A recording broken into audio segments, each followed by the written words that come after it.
সুপ্রিয় শিক্ষার্থীবৃন্দ, কেমন আছে সবাই? সবাইকে আজকের ক্লাসে স্বাগত জানাচ্ছি। আমি রহিমা আক্তার, সহকারী অধ্যাপক, হিসাব বিজ্ঞান বিভাগ।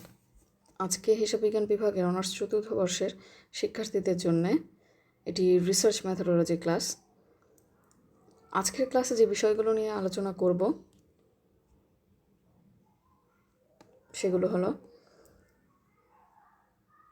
Types of research, quantitative research, characteristics of quantitative research, qualitative research, characteristics of qualitative research এবং difference between quantitative and qualitative research.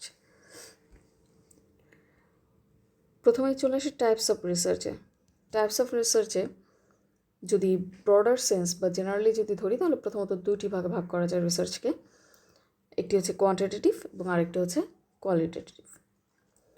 এছাড়াও স্টাডির ধরন, নেচার অফ দ্য স্টাডি অনুসারে রিসার্চকে দুই ভাগে ভাগ করা যায়।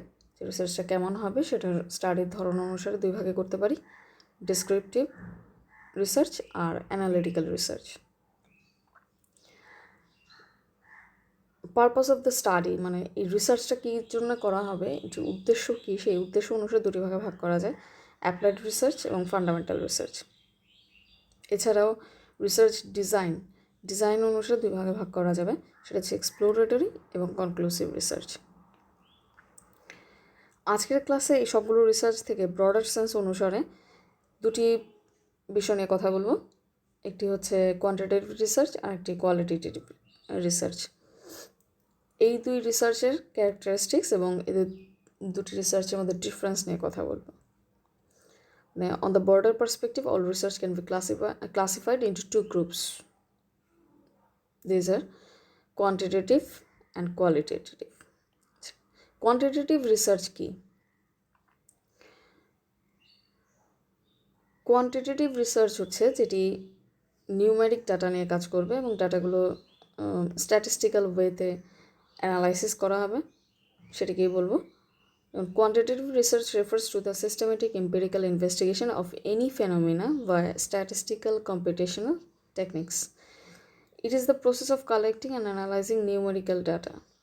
একটা উদাহরণ দিতে পারি, সেটা হচ্ছে যখন সার্ভে হয়, আদমশুমারি, যখন বাংলাদেশে যেমন আদমশুমারি, সেই ধরনের ক্ষেত্রে কোয়ান্টিটেটিভ রিসার্চ ব্যবহার করা হয়। Survey is an example of quantitative research. তার মানে এই রিসার্চের মূল বিষয়গুলো হচ্ছে নিউমেরিক ডাটা নিয়ে কাজ করবে এবং হচ্ছে এই ডেটাগুলোকে স্ট্যাটিস্টিক্যাল ওয়েতে অ্যানালাইসিস করা হবে এবং এর যে ফাইন্ডিং হবে সেখানেও নিউমেরিক ডাটার একটা প্রভাব দেখা যায়, অনেক সময় নিউমেরিক ডাটার প্রভাবটা দেখা যায়। আর এই ক্ষেত্রে কোয়ান্টিটেটিভ রিসার্চের ক্ষেত্রে প্রথমে একটি হাইপোথিসিস সেট করা থাকে। এগুলোই হচ্ছে কোয়ান্টিটেটিভ রিসার্চের মূল বিষয়। এবারে চলে আসি ক্যারেক্টারিস্টিক্সগুলো। ইতিমধ্যে ক্যারেক্টারিস্টিক্সের কিছু বিষয় চলে এসছে, তো আরেকবার বলছি। প্রথমেই হচ্ছে সেটিং হাইপোথিসিস। হাইপোথিসিস মানে হচ্ছে অনুমান। যে বিষয় নিয়ে রিসার্চ করা হবে সেই বিষয়ে যে কোনো একটি অনুকল্প বা অনুমান আগে থেকেই নির্ধারণ করে নিয়ে তারপরে সেই অনুসারেই রিসার্চ কোশ্চেন, রিসার্চ ডিজাইন করে, ডেটা কালেকশন করে, ডেটা অ্যানালাইসিস করে আগানো হয়। সেটিং হাইপোথিসিস হচ্ছে কোয়ান্টিটেটিভ রিসার্চের একটি গুরুত্বপূর্ণ বৈশিষ্ট্য। এরপরে চলে আসি যেটা বলেছিলাম যে কালেক্টেড নিউমেরিক্যাল ডাটা, সংখ্যাত্মক ডেটা নিয়ে কাজ করবে এবং ডেটাগুলোকে অ্যানালাইসিস করবে স্ট্যাটিস্টিক্যাল ওয়েতে। এছাড়াও আরেকটি গুরুত্বপূর্ণ বৈশিষ্ট্য যেটি হচ্ছে যে এই কোয়ান্টিটেটিভ রিসার্চের যেটি স্যাম্পল সাইজ থাকে, নমুনা যাদের কাছ থেকে হচ্ছে ডেটা কালেকশন করা হয়, সেই স্যাম্পল সাইজটা বড় আকারের হয়ে থাকে। আর যে বলেছিলাম যে ফাইন্ডিংস যেটা থাকবে সেটার মধ্যে নিউমেরিক্যাল ডাটা থাকবে, সেই জন্য এখানে ক্যারেক্টারিস্টিক্সে বলা হয়েছে নিউমেরিক্যাল আউটকাম। ডেটা কালেকশন করে, ডেটা অ্যানালাইসিস করে যে আউটকামটা পাওয়া যাবে সেটিও নিউমেরিক্যাল আসবে। আর এটি একটি স্ট্রাকচার্ড রিসার্চ মেথড।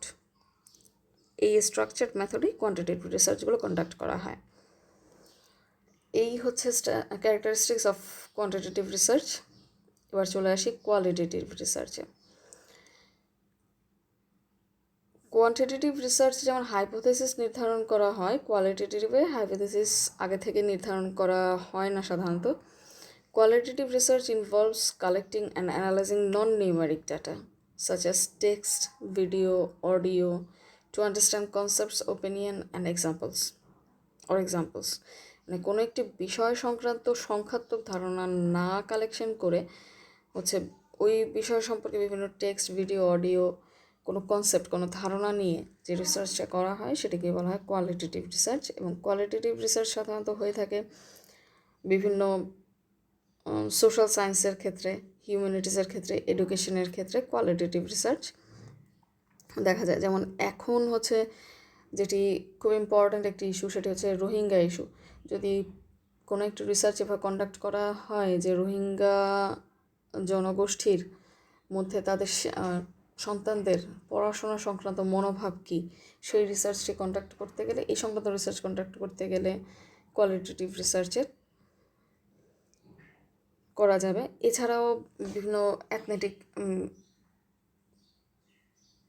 যা বিভিন্ন জাতিগোষ্ঠী নিয়ে যে রিসার্চগুলো, তারপর সোশ্যাল সায়েন্সের বিভিন্ন ধরনের রিসার্চ, এগুলো কোয়ালিটেটিভ রিসার্চের মাধ্যমে কন্ডাক্ট করা হয়। কোয়ালিটেটিভ রিসার্চের মূল যে বৈশিষ্ট্যগুলো সেগুলো হলো, এখানে নিউমেরিক ডাটা থাকবে না, নন নিউমেরিক ডাটা থাকবে। আর এখানে পারপাসিভ স্যাম্পলিং, এই স্যাম্পলিংটা খুব ইম্পর্ট্যান্ট একটা বিষয়। সেটি হচ্ছে কাদের কাছ থেকে ডাটা কালেকশন করলে বা কাদের কনসেপ্ট সম্পর্কে জানলে রিসার্চার তার যে বিষয় বা তার যে রিসার্চের যে কোশ্চেন, সেই কোশ্চেনের আনসারগুলো পাবেন, সেই অনুসারেই স্যাম্পলগুলো সিলেক্ট করা হয় এবং সেভাবেই ডাটা কালেকশন করা হয়। মানে রিসার্চের পারপাস অনুসারেই স্যাম্পলিংটা করা হয়ে থাকে। যেমন যেটি বলছিলাম যে একটি এক্সাম্পল, যে রোহিঙ্গাদের কোনো একটি বিষয় নিয়ে, যদি রোহিঙ্গা জাতিগোষ্ঠী কোনো একটি বিষয় নিয়ে যদি এখন করা হয়, কোয়ালিটেটিভ রিসার্চ করা হয়, সেই ক্ষেত্রে হচ্ছে তাদের মধ্য থেকে কোনো বিশেষ কাউকে যদি সিলেক্ট করা হয় স্যাম্পল ডাটা কালেকশন করার জন্যে, তাহলে ওই রিসার্চারের যে পারপাস, সেই পারপাস অনুসারে ওই স্যাম্পল চুজ করার জন্যে, পছন্দ করার জন্য, ওটাকে বলা হচ্ছে পারপাসিভ স্যাম্পলিং। এরপর ন্যাচারালিস্টিক ইনকোয়ারি। কোয়ালিটেটিভ রিসার্চ অনেকটা যাদের কাছ থেকে ডাটা কালেকশন করা হয় তারা যে অবস্থায় যেভাবে আছে সেভাবেই তাদেরকে অবজার্ভ করে ডাটা কালেকশন করা হয় এবং তাদের কাছ থেকে তথ্য নিয়ে, মানে এই জন্য এটাকে বলা হয় ন্যাচারালিস্টিক ইনকোয়ারি।